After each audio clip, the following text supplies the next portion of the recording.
ನನ್ನೆಲ್ಲ ಸ್ನೇಹಿತರಿಗೆ ತರಗತಿಗೆ ಸ್ವಾಗತ. ತರಗತಿ ಪ್ರಾರಂಭ ಮಾಡೋಕ್ಕಿಂತ ಮುಂಚಿತವಾಗಿ ನಮ್ಮ ಒಂದು ಯೂಟ್ಯೂಬ್ ಚಾನಲಿಗೆ ಸಬ್ಸ್ಕ್ರೈಬ್ ಆಗಿ, ಜೊತೆಗೆ ಪ್ರತಿನಿತ್ಯ ತರಗತಿಗಳನ್ನು ವೀಕ್ಷಿಸಿ ಅನ್ನುತ್ತಾ ಇವತ್ತಿನ ಒಂದು ತರಗತಿಯನ್ನು ಪ್ರಾರಂಭ ಮಾಡ್ತಾ ಹೋಗ್ತೀನಿ. ಈ ಒಂದು ತರಗತಿಯೊಳಗೆ ವಾಯು ಸಾರಿಗೆ ಬಗ್ಗೆ ಮತ್ತು ಜಲ ಸಾರಿಗೆ ಬಗ್ಗೆ ಸಂಪೂರ್ಣವಾಗಿ ಚರ್ಚೆಯನ್ನು ಮಾಡೋಣ. ಮೊದಲನೇದಾಗಿ ಈ ವಾಯು ಸಾರಿಗೆ ಬಗ್ಗೆ ಏನು ಮಾಡ್ತಾ ಹೋಗೋಣ, ಚರ್ಚೆಯನ್ನು ಮಾಡ್ತಾ ಹೋಗೋಣ. ಮೊದಲನೇಗೆ ಈ ವಾಯು ಸಾರಿಗೆ ಅಂದರೆ ಏನಪ್ಪ ಅಂದ್ರೆ ಅತಿ ವೇಗ ಚಾಲಿತವಾದಂಥ ಸಾರಿಗೆ. ಯಾವ ಸಾರಿಗೆ? ಈ ಒಂದು ವಾಯು ಸಾರಿಗೆಯು ಅತಿ ಚಾಲಿತವಾದಂಥ ಸಾರಿಗೆ ಮಾಧ್ಯಮ ಆಗ್ತೈತಿ. ಇದು ಪ್ರಯಾಣಿಕರನ್ನು ಅಂಚೆ ಮತ್ತು ಬೆಲೆ ಬಾಳುವಂಥ ಹಗುರವಾದಂಥ ವಸ್ತುಗಳನ್ನು ದೂರದ ಸ್ಥಳಕ್ಕೆ ಬೇಗ ಸಾಗಿಸೋದಕ್ಕೆ ಭಾಳ ಉಪಯುಕ್ತವಾದಂಥ ಸಾರಿಗೆ ಯಾವುದಪ್ಪ ಅಂದ್ರೆ ವಾಯು ಸಾರಿಗೆಯನ್ನು ನೋಡ್ತಾ ಹೋಗ್ತೀವಿ. ಅಂದರೆ ಪ್ರಯಾಣಿಕರನ್ನು ಅಂಚೆ ಪ್ರತಿಗಳನ್ನು ಬೆಲೆ ಬಾಳುವಂಥ ಹಗುರವಾದಂಥ ವಸ್ತುಗಳನ್ನು ದೂರದ ಸ್ಥಳಕ್ಕೆ ಏನು ಮಾಡ್ತಾ ಹೋಗ್ತದೆ, ಬೇಗ ಸಾಗಿಸೋದಕ್ಕೆ ವಾಯು ಸಾರಿಗೆ ಅತ್ಯಂತ ಉಪಯೋಗವಾಗಿರ್ತಂತ ಕಾಣ್ತಾವೆ. ಮತ್ತು ನೈಸರ್ಗಿಕ ವಿಪತ್ತುಗಳು ಸಂಭವಿಸುವಂಥ ಸಂದರ್ಭದೊಳಗೆ, ಯುದ್ಧಗಳಾದಂಥ ಒಂದು ತುರ್ತು ಪರಿಸ್ಥಿತಿಗಳಲ್ಲಿ ಏನು ಮಾಡ್ತಾ ಹೋಗ್ತೀವಿ, ಪರಿಹಾರ ಕಾರ್ಯಕ್ಕೆ ಏನು ಮಾಡ್ತಾ ಹೋಗ್ತೀವಿ, ಈ ಒಂದು ಸಾರಿಗೆಯನ್ನು ಬಳಸ್ತಾ ಹೋಗ್ತೀವಿ. ಒಂದನೇದು ನೈಸರ್ಗಿಕ ವಿಪತ್ತುಗಳಲ್ಲಿ ಸಂಭವಿಸುವಂಥ ಸಂದರ್ಭದೊಳಗೆ, ಇನ್ನೊಂದು ಯುದ್ಧಗಳ ಒಂದು ಸಂದರ್ಭದೊಳಗೆ ಈ ಒಂದು ವಾಯು ಸಾರಿಗೆಯ ಪಾತ್ರ ಅತಿ ಮುಖ್ಯವಾಗಿರೋದನ್ನು ಕಾಣ್ತಾ ಹೋಗ್ತೀವಿ. ಜೊತೆಗೆ ಇದು ದುಬಾರಿಯಾದಂಥ ಸಾರಿಗೆ ಮಾಧ್ಯಮ ಆಗ್ತೈತಿ. ಅಂದರೆ ಇದನ್ನು 100 ರೂಪಾಯಿ ಕೊಟ್ಟು 500 ರೂಪಾಯಿ ಕೊಟ್ಟು ಹೋಗೋಕ್ಕಾಗಲ್ಲ. ಇದು ದುಬಾರಿಯಾದಂಥ ಸಾರಿಗೆ ಮಾಧ್ಯಮ. ಇದು ಎಲ್ಲ ವರ್ಗದ ಒಂದು ಜನರಿಗೆ ಲಭ್ಯ ಆಗಲ್ಲ. ಸ್ವಲ್ಪ ಒಂದು ಲೆಕ್ಕಕ್ಕೆ ನೋಡಿದ್ರೆ ರೊಕ್ಕ ಉದ್ದಾರ ಹೋಗೋದು ಅಂತ ಹೇಳ್ತಾರೆ ಹಳ್ಳಿ ಭಾಷೆ. ರೊಕ್ಕ ಉದ್ದಾರ ಹೋಗೋದು ಅನ್ನೋ ಲೆಕ್ಕಕ್ಕೆ ಆಕೈತಿ. ಅಂದ್ರೆ ಇದು ವಾಯು ಸಾರಿಗೆ ಏನಪ್ಪ ಅಂದ್ರೆ ದುಬಾರಿಯಾದ ಸಾರಿಗೆ ಮಾಧ್ಯಮ ಅಂತಂದು ಕರಿತಾ ಹೋಗ್ತೀವಿ. ಹಾಗಾದರೆ ಕರ್ನಾಟಕದಲ್ಲಿ ಮೊದಲ ವಿಮಾನಯಾನ ಎಲ್ಲಿ ಕಂಡು ಬರ್ತೈತಪ್ಪ ಅಂತ ನೋಡೋದಾದ್ರೆ, ಎಲ್ಲಿ ಪ್ರಾರಂಭ ಮಾಡ್ತಾರಪ್ಪ ಅಂದ್ರೆ 1946 ಎಲ್ಲಿ ಒಂದು ವಿಮಾನ ಎಲ್ಲಿ ಪ್ರಾರಂಭ ಆಕೈತಂದ್ರೆ ಬೆಂಗಳೂರಿನಿಂದ ಹಿಡಿದು ಎಲ್ಲಿಗೆ ಹೈದರಾಬಾದಿನವರೆಗೂ ಏನು ಮಾಡ್ತಾ ಹೋಗ್ತೈತಿ, ಈ ಒಂದು ವಿಮಾನಯಾನವನ್ನು ನೋಡ್ತಾ ಹೋಗ್ತೀವಿ. ಸರ್ ಆರ್ಸಿ ಬಂದು ನೀವು ತಲೆಯಾಗಿರ್ತೈತಿ ಬೆಂಗಳೂರು ಅಂತ ವರ್ಷ ಕಂಡು ಹಿಡಿಬೋದು. ಬೆಂಗಳೂರಿನಿಂದ ಹೈದರಾಬಾದಿಗೆ ಏನು ಮಾಡ್ತಾ ಹೋಗ್ತೀವಿ, ಮೊದಲ ಒಂದು ವಿಮಾನಯಾನವನ್ನು ಪ್ರಾರಂಭವನ್ನು ಮಾಡ್ತಾ ಹೋಗ್ತೀವಿ. ಯಾವ ಕಂಪನಿ ಒಂದು ಪ್ರಾರಂಭ ಮಾಡ್ತಾ ಹೋಗ್ತದಪ್ಪ ಅಂದ್ರೆ ಡೆಕ್ಕನ್ ಏರ್ವೇಸ್ ಕಂಪನಿ ಪ್ರಾರಂಭವನ್ನು ಮಾಡ್ತಾ ಹೋಗ್ತದೆ. ಜೊತೆಗೆ ಅದಕ್ಕಿಂತ ಈ ಒಂದು 1956 ಮುಂಚೆ ಈ ಒಂದು ವಿಮಾನಯಾನವು ಖಾಸಗೀಕರಣದಲ್ಲಿ ಅಥವಾ ಖಾಸಗಿ ಸಹಭಾಗಿತ್ವದಲ್ಲಿತ್ತು. ಆದರೆ ಯಾವಾಗ 1953 ನಂತರ ಈ ಒಂದು ಭಾರತೀಯ ವಿಮಾನ ಸಂಚಾರವು ಏನು ಮಾಡ್ತಾ ಹೋಗ್ತಾರಪ್ಪ ಅಂದ್ರೆ ರಾಷ್ಟ್ರೀಕರಣವನ್ನು ಮಾಡ್ತಾ ಹೋಗ್ತಾರೆ. ಯಾವ ರೀತಿ ಈ ಒಂದು RBI ಬ್ಯಾಂಕನ್ನ 1935 ಸ್ಥಾಪನೆ ಮಾಡಿದ್ರು, ಯಾವಾಗ 1949 ರಾಷ್ಟ್ರೀಕರಣ ಮಾಡ್ತಾವೋ, ಅದೇ ರೀತಿ ಈ 1953 ಒಳಗೆ ಭಾರತೀಯ ವಿಮಾನ ಸಂಚಾರವನ್ನು 1953 ರಾಷ್ಟ್ರೀಕರಣವನ್ನು ಅಥವಾ ರಾಷ್ಟ್ರದ ಒಂದು ಹಿಡಿತದಲ್ಲಿ ಏನು ಮಾಡ್ತಾ ಹೋದು ತೆಗೆದುಕೊಳ್ತಾ ಹೋದ್ರು. ಜೊತೆಗೆ ಈ ಇಂಡಿಯನ್ ಏರ್ಲೈನ್ಸ್ ಸಂಸ್ಥೆ ಆರಂಭಗೊಂಡ ಮೇಲೆ, ಯಾವಾಗ ಇಂಡಿಯನ್ ಏರ್ಲೈನ್ಸ್ ಸಂಸ್ಥೆ ಆರಂಭಗೊಂಡ ಮೇಲೆ ಬೆಂಗಳೂರಿನಿಂದ ವಿವಿಧ ಕೇಂದ್ರಗಳಿಗೆ ಏನು ಮಾಡ್ತಾ ಹೋಗ್ತದಪ್ಪ ಅಂದರೆ ವಿಮಾನಯಾನದ ಒಂದು ಸೌಲಭ್ಯವನ್ನು ಕಲ್ಪಿಸ್ತಾ ಹೋಗ್ತೈತಿ. ಎಲ್ಲಿ ಯಾವ ಕಂಪನಿ? ಇಂಡಿಯನ್ ಏರ್ಲೈನ್ಸ್ ಸಂಸ್ಥೆ ಒಂದು ಆರಂಭವಾದಂಥ ನಂತರದಲ್ಲಿ ಆ ಬೆಂಗಳೂರಿನಿಂದ ವಿವಿಧ ಕೇಂದ್ರಗಳಿಗೆ ವಿಮಾನಯಾನದ ಒಂದು ಸೌಲಭ್ಯವನ್ನು ಕಲ್ಪಿಸ್ತಾ ಹೋಗ್ತೈತಿ. ರಾಜ್ಯದ ಒಂದು ರಾಜಧಾನಿಯಾದಂಥ ಈ ಬೆಂಗಳೂರು 1996 ಅಂತಾರಾಷ್ಟ್ರೀಯ ವಿಮಾನ ನಿಲ್ದಾಣ ಅಂದರೆ ಇಂಟರ್ನ್ಯಾಷನಲ್ ಏರ್ಪೋರ್ಟ್, ಅಂತಾರಾಷ್ಟ್ರೀಯ ಒಂದು ವಿಮಾನ ನಿಲ್ದಾಣವನ್ನು ಯಾವಾಗ ಘೋಷಣೆ ಮಾಡ್ತಾವಪ್ಪ ಅಂದ್ರೆ 1996 ಏನು ಮಾಡ್ತಾ ಹೋಗ್ತೀವಿ, ಅಂತಾರಾಷ್ಟ್ರೀಯ ವಿಮಾನ ನಿಲ್ದಾಣ ಅಂತಂದು ಘೋಷಣೆ ಮಾಡ್ತಾ ಹೋಗ್ತೀವಿ. ಜೊತೆಗೆ ದೇಶೀಯ ವಿಮಾನ ನಿಲ್ದಾಣಗಳು ನೋಡ್ತಾ ಹೋಗ್ತೀವಿ.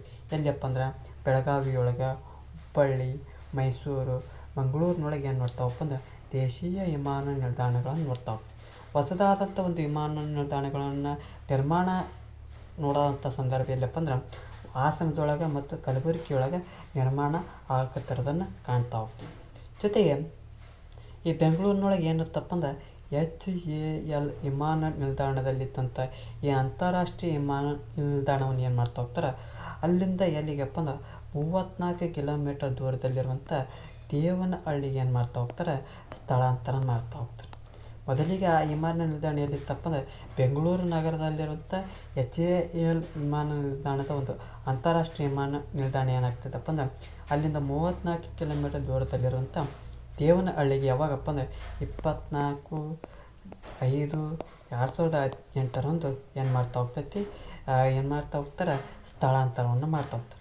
ಸರ್, ಯಾವ ಉದ್ದೇಶಕ್ಕೆ ಸ್ಥಳಾಂತರ ಮಾಡ್ತಾ ಹೋಗ್ತಾರಪ್ಪ ಅಂದರೆ ಈ HAL ವಿಮಾನ ನಿಲ್ದಾಣವನ್ನು ಪೈಲಟ್ಗಳ ತರಬೇತಿ ಅಂದರೆ ವಿಮಾನ ಓಡಿಸೋಂಥವಲ್ಲ ಅವರ ಒಂದು ಪೈಲಟ್ಗಳ ತರಬೇತಿಗಾಗಿ ಈ ಒಂದು ನಿಲ್ದಾಣವನ್ನು ಬಳಸ್ತಾ ಹೋಗ್ತಾರೆ.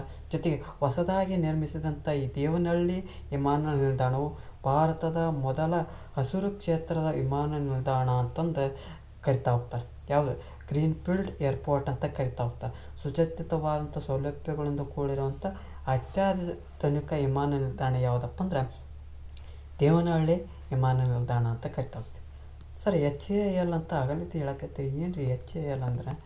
HAL ಅಂದ್ರೆ ಹಿಂದೂಸ್ತಾನಿ ಏರೋನಾಟಿಕ್ಸ್ ಲಿಮಿಟೆಡ್ ಅಂತ ಕರಿತಾ ಹೋಗ್ತೀವಿ. ಇದು ಅರ್ಥ ಆದ ಅಂತ ಅನ್ಕೊತಾ ಹೋಗ್ತೀನಿ. ಇದಿಷ್ಟೇನಪ್ಪ ಅಂದ್ರೆ ವಾಯು ಸಾರಿಗೆ ಬಗ್ಗೆ ಮಾಹಿತಿ ಆಗ್ತದೆ. ಅದು ಮುಂದುವರೆದ ನಂತರ ನೋಡ್ತಾ ಹೋಗೋಣ.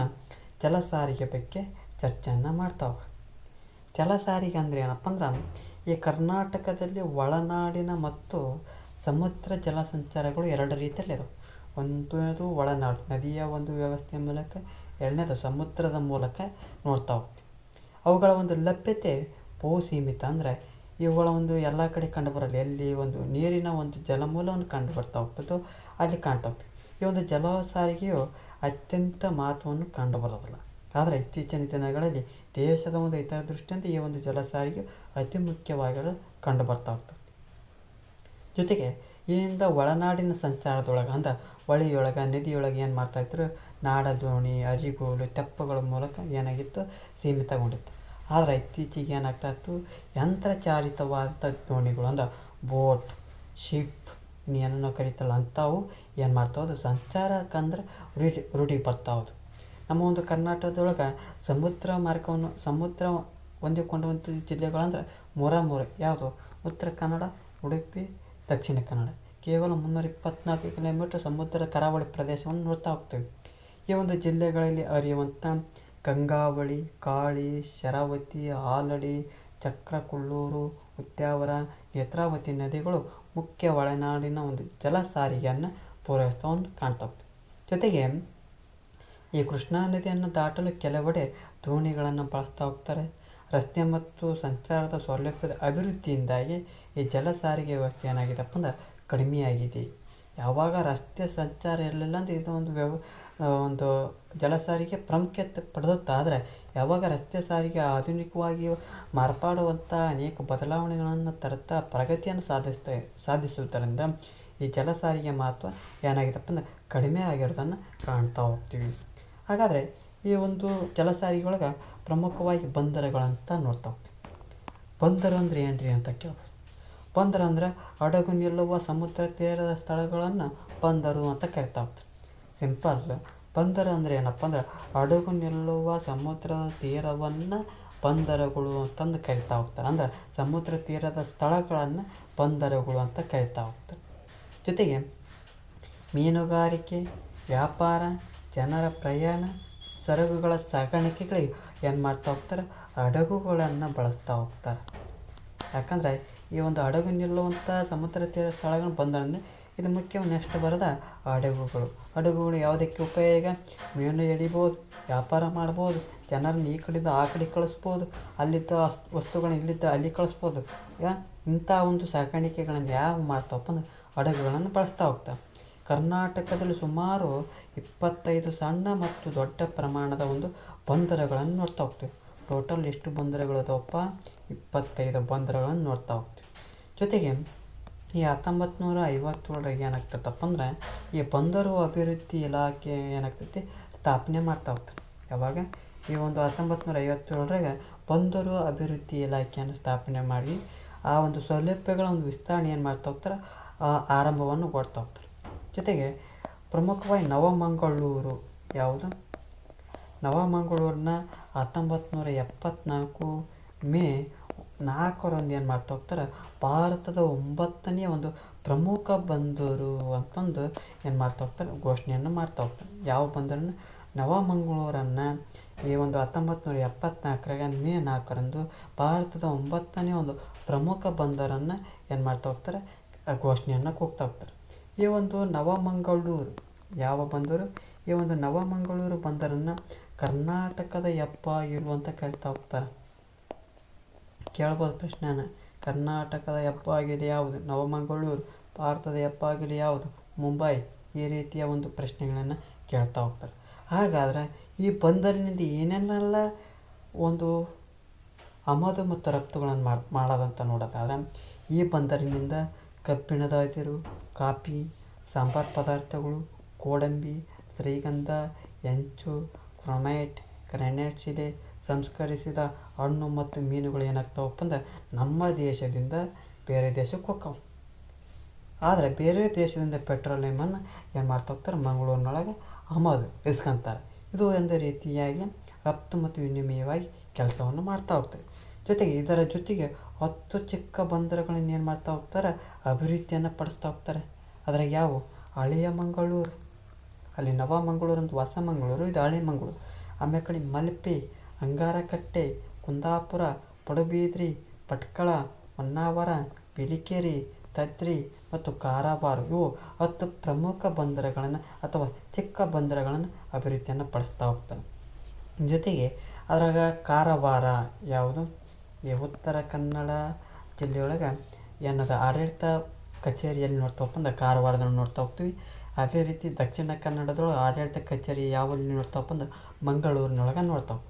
ಈ ಕಾರವಾರ ಬಂದರು ಅತಿ ಸುಂದರವಾದಂಥ ಬಂದರು ಅಂತ ಕರಿತಾ ಹೋಗ್ತೀವಿ. ಯಾವ ಬಂದರನ್ನು ಅತಿ ಸುಂದರವಾದ ಬಂದರು ಅಂತ ಕರಿತಾವಪ್ಪ ಅಂದ್ರೆ ಕಾರವಾರ ಬಂದರನ್ನು ಅತಿ ಸುಂದರವಾದಂಥ ಬಂದರು ಅಂತಂದು ಕರಿತಾ ಹೋಗ್ತೀವಿ. ಜೊತೆಗೆ ಇದು ಸರ್ವ ಋತು ಬಂದರಾಗಿದ್ದು, ಅಂದ್ರೆ ಈ ಒಂದು ಸರ್ವ ಋತು ಬಂದರಾಗಿರೋ ಮೂಲಕ ಇಲ್ಲಿ ಕಬ್ಬಿಣದಿರು, ಮ್ಯಾಗ್ನೀಸ್, ಗ್ರಾನೈಟ್ ಮತ್ತು ವ್ಯವಸಾಯ ಉತ್ಪನ್ನಗಳನ್ನು ಏನು ಮಾಡ್ತಾ ಹೋಗ್ತಾರನ್ನ ರಫ್ತು ಮಾಡ್ತಾ ಹೋಗ್ತಾರೆ. ಎಲ್ಲಿ? ಈ ಕಾರವಾರ ಬಂದರಿನ ಮೂಲಕ ಈ ಒಂದು ಅಂಶಗಳನ್ನು ಏನು ಮಾಡ್ತಾ ಹೋಗ್ತಾರೆ, ರಫ್ತುಗಳನ್ನು ಮಾಡ್ತಾ ಹೋಗ್ತಾರೆ. ಇದಿಷ್ಟೇನಪ್ಪ ಅಂದ್ರೆ ಜಲ ಸಾರಿಗೆಯನ್ನು ಕಾಣ್ತಾ ಹೋಗ್ತೀವಿ. ಈ ಒಂದು ಪಾಠಕ್ಕೆ ಸಂಬಂಧಪಟ್ಟಂತೆ ಕೆಲವೊಂದು ಈ ಒಂದು ಪ್ರಶ್ನೆಗಳು ಉತ್ತರಿಸುವಂಥ ಪ್ರಯತ್ನವನ್ನು ಮಾಡ್ತಾ ಹೋಗೋಣ. ಪ್ರತಿಯೊಂದು ಹಳ್ಳಿ ಪಟ್ಟಣಗಳನ್ನು ಡ್ಯಾಶ್ ಸಾರಿಗೆ ಸಂಪರ್ಕಿಸುತ್ತವೆ. ಯಾವುದು? ರಸ್ತೆ ಸಾರಿಗೆಗಳು ಸಂಪರ್ಕಿಸುತ್ತವೆ. ಕರ್ನಾಟಕದಲ್ಲಿ ಒಟ್ಟು ಡ್ಯಾಶ್ ರಾಷ್ಟ್ರೀಯ ಹೆದ್ದಾರಿಗಳು ಹಾದು ಹೋಗುತ್ತೆ. ಒಟ್ಟು 14 ಹಾದು ಹೋಗ್ತವೆ. ಅದ್ರಾಗ ಅತಿ ಉದ್ದದ ಯಾವುದಪ್ಪ ಅಂದ್ರೆ ಅದ್ರಾಗ ಒಂದು ಮೈನಸ್ ಮಾಡಿ ಅದು 13 ಅತಿ ಉದ್ದದ ಒಂದು ರಾಷ್ಟ್ರೀಯ ಹೆದ್ದಾರಿ ಮಂಗಳೂರಿನಿಂದ ಹಿಡಿದು ಇಲ್ಲಿ ಹೋಗ್ತೈತಿ, ಸೊಲ್ಲಾಪುರಕ್ಕೆ ಹೋಗುತ್ತದೆ. ಬೆಂಗಳೂರಿನಲ್ಲಿರುವಂಥ ನಗರ ರೈಲನ್ನು ಡ್ಯಾಶ್ ಎನ್ನುತ್ತಾರೆ. ಇದು ಪ್ರಶ್ನೆ ಅರ್ಥ ಆಗ್ತಾ ಇಲ್ಲ. ಬೆಂಗಳೂರಿನಲ್ಲಿರುವ ನಗರ ರೈಲನ್ನು ಏನನ್ನುತ್ತಾರೆ? ಸಾರಿ, ನಮ್ಮ ಮೆಟ್ರೋ ಅಂತ ಕರೀತಾರೆ. ಏನಂತ ಕರೀತಾರೆ? ನಮ್ಮ ಮೆಟ್ರೋ. ಕರ್ನಾಟಕದ ಹೆಬ್ಬಾಗಿಲು ಎಂದು ಯಾವುದನ್ನು ಕರೀತಾರೆ? ನವಮಂಗಳೂರು. ಭಾರತದ 9ನೇ ಪ್ರಮುಖ ಬಂದರು ಯಾವುದು? ನವಮಂಗಳೂರು. ಕರ್ನಾಟಕದ ಕರಾವಳಿ ರೈಲು ಮಾರ್ಗವನ್ನು ಡ್ಯಾಶ್ ಎಂದು ಕರೀತಾರೆ? ಕೊಂಕಣ ರೈಲು ಮಾರ್ಗ. ಮಂಗಳೂರಿನಿಂದ ಮುಂಬೈಯವರೆಗೆ ಹೋಗ್ತಾ ಹೋಗ್ತದೆ. ಈ ಒಂದು ತರಗತಿ ಇಷ್ಟ ಆದರೆ ನಮ್ಮ ಒಂದು ಯೂಟ್ಯೂಬ್ ಚಾನಲ್ಗೆ ಸಬ್ಸ್ಕ್ರೈಬ್ ಆಗಿ. ಜೊತೆಗೆ ಈ ಒಂದು ತರಗತಿ ಇಷ್ಟ ಲೈಕ್ ಮಾಡಿ, ಇಲ್ಲದಿದ್ದರೆ ಡಿಸ್ಲೈಕ್ ಮಾಡಿ.